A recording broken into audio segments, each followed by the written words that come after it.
উনি আজকের মন্দিরের উপরে লক্ষ্য দিচ্ছেন কেন? হিন্দু ভাইদের ভোট টানতে হবে। তাহলে মুসলিমদেরকে এই 15 বছর একটা কথা বলে এসছেন, যদি আপনারা অন্য কোনো দল করেন তাহলে বিজেপি সরকার এসে যাবে। আবার এদিকে বলছে কি হিন্দু ভাইদের ভোট টানার জন্য, বললো আমি দীঘায় তো রাম মন্দির করে দিয়েছি, জগন্নাথ মন্দির করে দিয়েছি।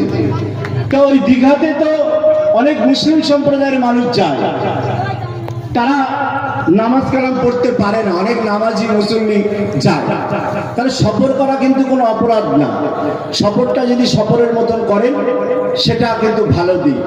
তাহলে অনেক মুসলিম সম্প্রদায়ের মানুষ, নামাজি মানুষ, তারা দীঘায় যে নামাজ পড়ার জায়গা পায় না।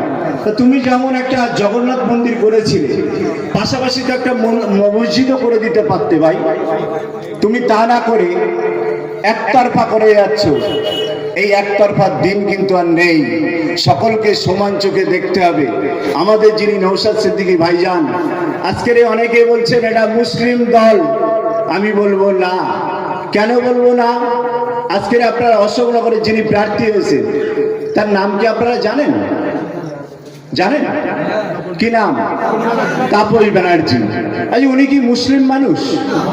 ব্যানার্জি মানে ব্রাহ্মণ পরিবারের মানুষ।